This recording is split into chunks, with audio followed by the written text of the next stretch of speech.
breath of life. If you were to place your hand on your heart, what do you feel? A heartbeat. Whether right now your heart is beating fast or slow, it's evidence of purpose. Evidence that God is not done with you just yet. It's said to believe that a person breathes 12 to 20 breaths per minute. Wow, what a privilege we have to be alive right now, but are we using our lives correctly? Are we being a light in the midst of the darkness, or are we just blending in with the crowd? You see, the concept of following God has not always come easy to me. You see me standing here today, but just like you, I have fallen. More times than these hands can count. I marched into this world's perfection, eyes wide open, because we are quick to blame God, but we know exactly what we get ourselves in. We enter into these world's pleasures and desires, abandoning our own spirits. The voice of conviction is pushed deep down because we don't want to hear it. It's dangerous when we silence the Holy Spirit that's inside of us. I did not know when would be the next time I would write a poem. It was as if I stopped, and so did my ministry. I spent hours praying to God alongside my doubts. I figured I reached his voicemail because I didn't hear him answer. It's corrupting how when we don't hear the voice of God, we assume he isn't with us. Why have you fallen into the trap of thinking that God isn't with you? When I was in the world, I met two friends. Their names were suicide and depression, and at the time, I didn't think much of it because I felt alone.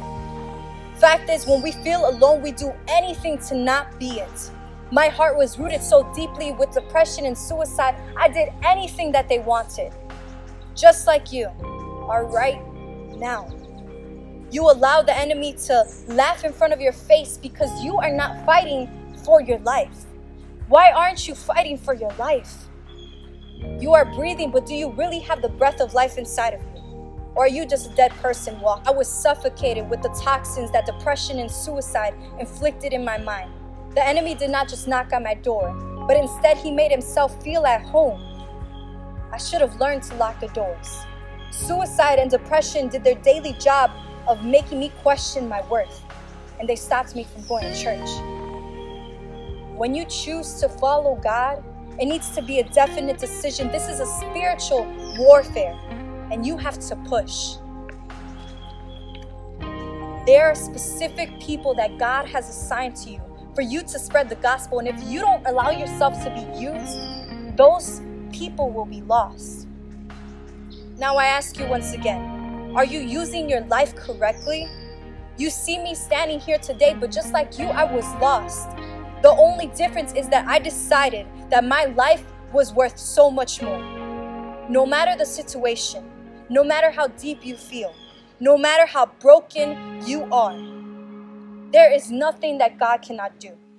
If you were to place your hand on your heart, what would you feel? A heartbeat.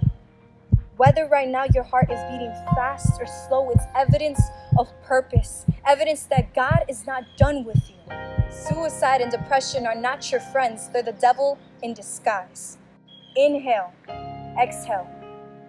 It's the breath of life that God has given you.